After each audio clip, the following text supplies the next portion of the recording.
Oke pemirsa Metro TV Lampung, kita akan membahas trending topik apa saja yang ada di 3 platform Lampung Post Group lainnya. Di antaranya lampos.co, Lampung Post ID, dan juga Sai Radio 100 FM, dan masih dengan Bang Ago. Oke Bang Ago, kita mulai dari lampos.co. Trending topik yang pertama adalah tercatat 1.607 orang baru positif corona dalam sehari.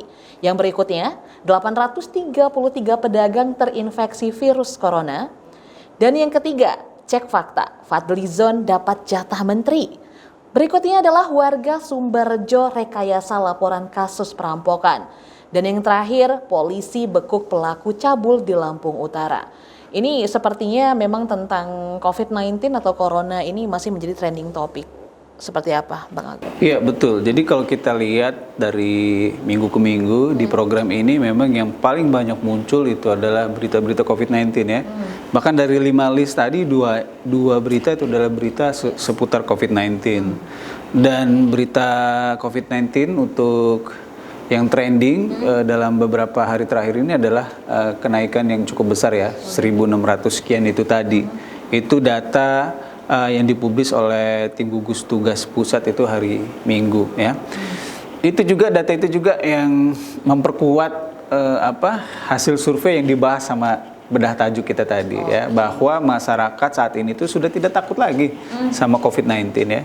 Mereka lebih takut kalau mereka itu kelaparan atau tidak bisa makan. Makanya itu mendorong masyarakat ya untuk berani keluar rumah ya kan, bahkan mengabaikan protokol kesehatan ya, tidak mengindahkan imbauan-imbauan pemerintah untuk menjaga jarak, memakai masker, menggunakan hand sanitizer dan lain sebagainya.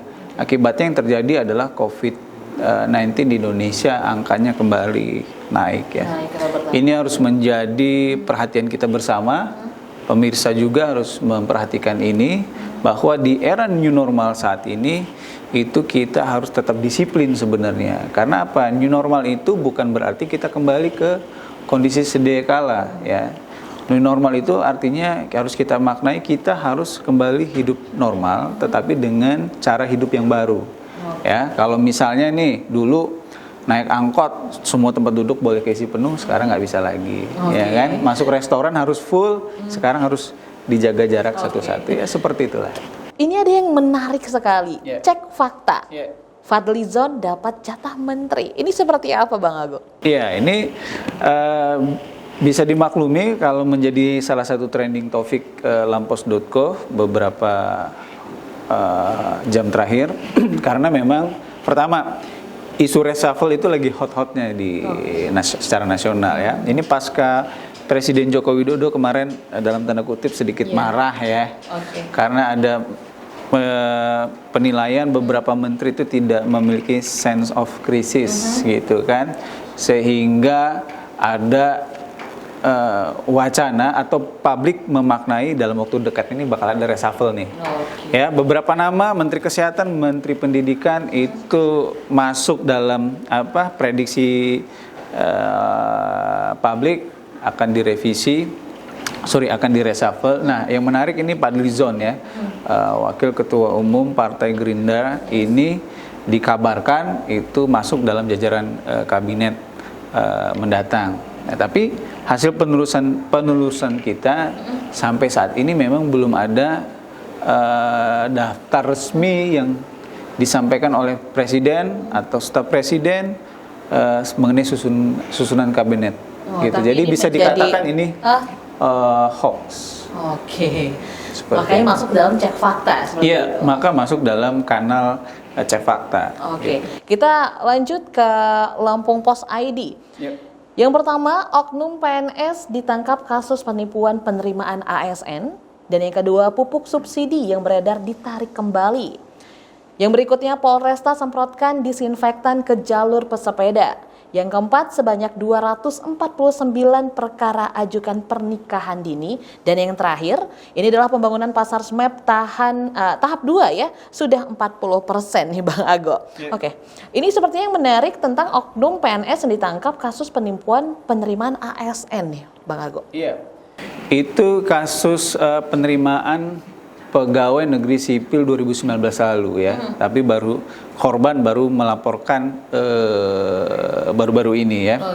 Itu terjadi di Lampung Timur dan yang diadukan atau tersangkanya dalam kasus ini adalah salah seorang ASN di pemerintah Kabupaten Lampung Timur ya. Jadi ada orang oknum lah ya dari birokrat PNS Lampung Timur itu mengiming-imingi bahwa dia bisa gitu mengkondisikan korban anaknya itu untuk masuk ke dalam formasi seleksi pegawai negeri sipil 2019 lalu. Tetapi setelah pengumuman ternyata anaknya tidak keluar ya.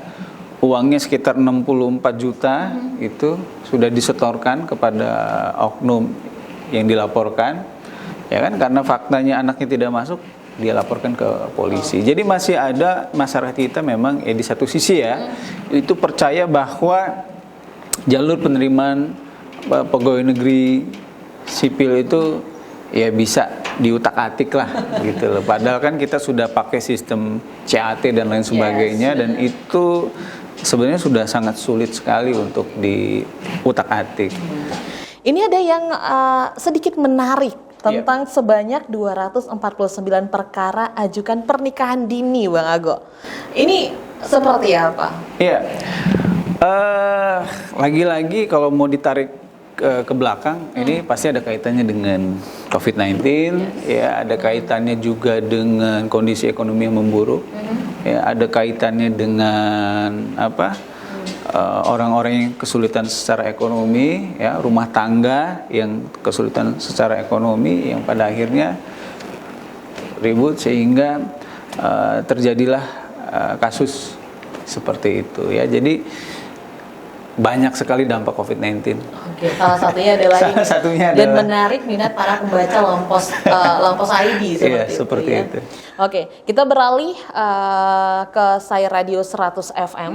Ini trending topik berkaitan dengan dunia entertain gitu ya. Ini yang pertama adalah lagu baru Aurel Hermansyah menjadi trending di YouTube Buntuti Blackpink.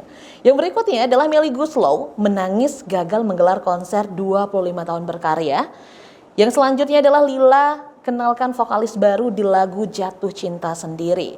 Dan yang berikutnya ada Jason Derulo kembali hadirkan hits viral dengan Kono. Dan yang terakhir Chapter 2 rangkaian terakhir EP Randy Pandugo sekaligus bentuk perpisahan sementara dari dunia musik. Nah oke, kita bahas nih tentang Melly Goeslaw yang menangis gagal menggelar konser 25 tahun berkarya nih Bang. Sudah bisa nebak belum kenapa dia gagal? Mungkin karena pandemi. Iya, lagi-lagi pandemi. Lagi-lagi karena pandemi ya. Jadi ceritanya Melly Goeslaw dan suaminya Anto Hood ya, yang penampilannya nyentrik itu dengan band Potretnya. Itu tahun ini tepat mereka itu sudah 25 tahun berkarya di Belantika Musik Indonesia ya. Itu adalah momen penting ya, bagi seorang musisi gitu, dan dia sudah mempersiapkan adanya konser ya. Itu kalau tidak salah Agustus nanti rencananya. Mereka sudah prepare, sudah buat poster dan lain sebagainya. Tetapi lagi-lagi karena pandemi konser itu pada akhirnya dibatalkan. Iya, dan itu membuat salah satu diva kita, Mbak Melly Goeslaw, sedih, dan itu dia curhat kepada netizen ya kan, bahwa dia tidak bisa lagi konser. Dia bilang itu di sela-sela waktu sholat dia melaporkan kepada yang di atas tentang gagal menyelenggarakan konser 25 tahunnya. Ya kan? Mudah-mudahan pandemi cepat berlalu dan semua kegiatan bisa berlanjut. Betul, mudah-mudahan pandemi berlalu sebelum 2020 pandemi sudah berlalu, jadi Mbak Melly bisa menggelar konsernya. Kalau nggak bisa Agustus ya Desember lah, seperti itu. Oke, terima kasih Bang Ago dan pemirsa Metro TV Lampung. Demikian pembahasan kita untuk trending topik di lampos.co, Lampung Pos ID dan juga Sai Radio 100 FM. Nah, untuk Anda jangan lupa untuk selalu selalu membaca Harian Umum Lampung Pos dan selalu update informasi di lampos.co dan juga Lampung Pos ID. Serta untuk anak muda, jangan lupa untuk selalu mendengarkan Sai Radio 100 FM atau di streaming di sai100fm.id. Oke, kalau begitu saya Nana Hasan beserta kru yang bertugas mengucapkan terima kasih dan sampai jumpa.